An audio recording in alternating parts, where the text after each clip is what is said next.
For centuries, Iceland remained a poor and isolated country. It survived on the fringes of European affairs under the rule of foreign powers that exploited its natural resources for their own gain.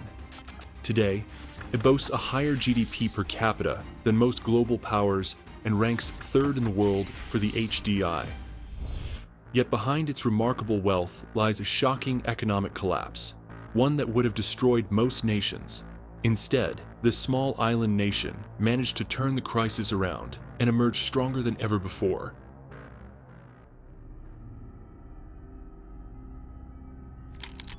Iceland's geographic location has always been highly strategic. As early as the Viking Age, it served as a stopover on the route to Greenland and North America. And later, during the Middle Ages, its position continued to play a key role in transatlantic trade routes. Yet this did not change the fact that, even at the beginning of the 20th century, Iceland remained one of the poorest countries in Europe. People lived in turf houses, survived on a simple diet, and relied mainly on fishing and agriculture. Unlike most of the Western world, which was undergoing the Industrial Revolution, Iceland was stuck in the past, with almost no infrastructure, no factories, and very limited foreign trade. At that time, Iceland was under the absolute control of Denmark.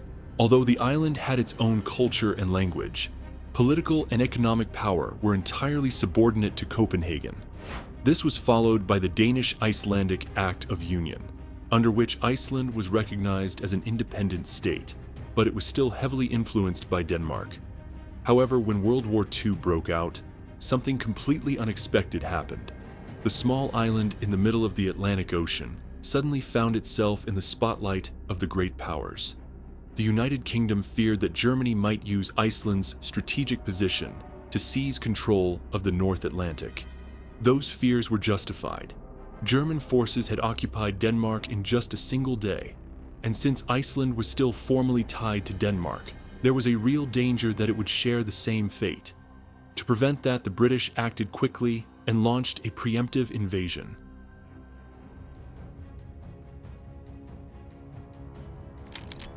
British ships arrived in Reykjavik, the capital of Iceland, and within a few hours they took control of the island, without a single shot fired, as Iceland practically had no army. Its security depended on Denmark, which at this point was under German occupation. The British invasion was met with some resentment, but also understanding, as many Icelanders believed a German occupation would have been much worse. But the story doesn't end there. In 1941, the United States entered the scene.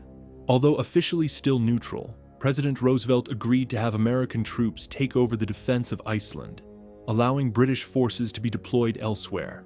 Thousands of soldiers, vast resources, and new technologies arrived, creating a culture shock in such a small country. The world soon realized Iceland's strategic position, perfectly located between Europe and North America along key shipping routes, and ideal for refueling aircraft. Iceland became a critical point for the Allied war effort, with Americans starting to build military bases, airfields, and new infrastructure. On one hand, this brought electricity and roads to areas that previously had not even seen paved paths, and the economy, until then reliant mostly on fishing, experienced unprecedented growth thanks to war contracts and an influx of foreign currency. The large numbers of foreign soldiers also planted the seeds for a service-based economy.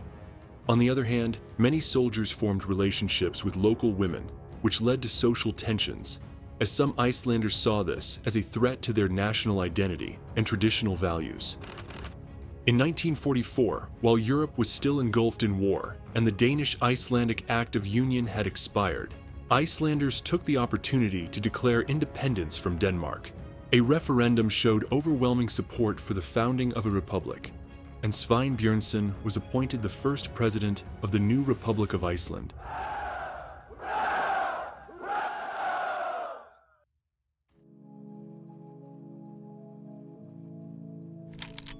After World War II, Iceland was still a relatively poor country, reliant on fishing and basic agriculture. The situation began to change as the Cold War brought greater influence from American foreign policy. In 1949, Iceland became a founding member of NATO, despite not having its own military. Under the Marshall Plan, which aimed to support post-war recovery in Europe and halt the spread of Soviet influence, Iceland received the highest financial aid per capita of all European countries. These funds contributed significantly to building the country's industrial base and allowed for major improvements in public services, particularly in education and healthcare. During this time, the United States also established an air base at Keflavik, which became a key strategic point for NATO. Iceland's economy in the 1950s and 1960s also benefited from an expansion of the fishing industry. Fishing became the backbone of the economy and accounted for most of the country's export income. However, this success was not without conflict. The wealth in Icelandic waters attracted foreign fishing fleets, especially from the United Kingdom. Iceland responded by gradually expanding its fishing zones, effectively driving foreign vessels out. This led to a series of confrontations with Britain known as the Cod Wars. The situation escalated into bizarre naval incidents, where Icelandic vessels cut the nets of British trawlers, while Royal Navy ships circled nearby. Iceland even threatened to leave NATO and close its military base. The Cod Wars ended in victory for Iceland, resulting not only in economic gains, but also in strengthened national pride. Iceland was also transformed by free market ideals, low taxes, and minimal regulations. Since the 1970s, the country aggressively pursued these policies. For 3 decades, they brought success, and it seemed this might finally be the key to prosperity. But then, a sudden turning point arrived.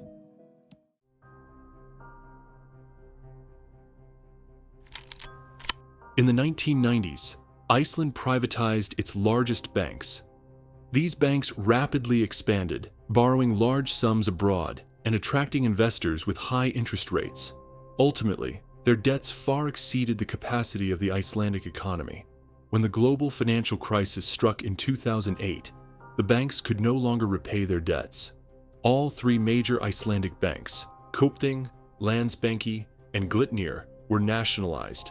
Soon after, they completely collapsed, triggering a massive economic crash.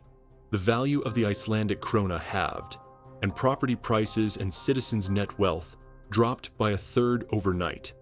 This sparked significant public unrest, which in January 2009 erupted into the Kitchenware Revolution, where thousands of people marched, banging pots and pans to symbolically express their frustration. They gathered in front of the Icelandic parliament, demanding government accountability and significant reforms. After weeks of relentless pressure, the ruling coalition collapsed, resulting in the government's resignation. Iceland's economy was on the brink of total collapse. The new government took an unconventional path. Instead of bailing out the banks, it let them fail and prioritized protecting its citizens. The country focused on drafting a new constitution and fundamental reforms aimed at preventing a similar crisis. Iceland embarked on a path of recovery, seeking ways to revive the economy and reduce dependence on financial services. It soon became clear that the economic collapse could actually be an opportunity for change.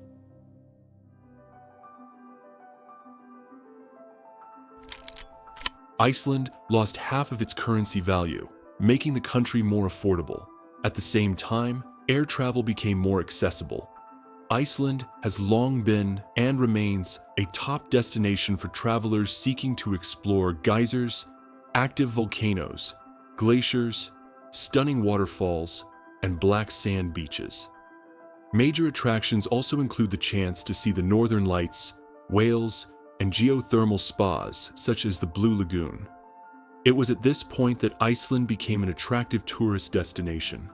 Visitors flocked to take advantage of the favorable exchange rate, sparking a tourism boom. The economic crisis thus became one of the main drivers of Iceland's tourism growth. With the influx of tourism revenue, Iceland's economy began to recover. The government sought ways to secure long-term economic stability. The deep wounds caused by the banking crisis led to a political consensus on the need for a more sustainable economic model. Tourism revenues were redirected to diversify the economy. Funds were invested back into fishing, agriculture, and industrial sectors.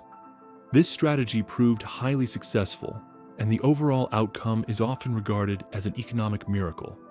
Today, Iceland boasts a highly diversified and competitive economy. Its citizens enjoy a very high standard of living, ranking third worldwide according to the HDI, the Human Development Index. Similarly, its GDP per capita surpasses that of many global powers. Iceland has overcome geographic, political, and economic challenges that would have devastated most other nations. And what do you think about Iceland? Do you believe your country could handle a similar crisis? Let me know in the comments below. I'd also really appreciate it if you took a moment to check out my previous video. Thank you for watching, and see you next time.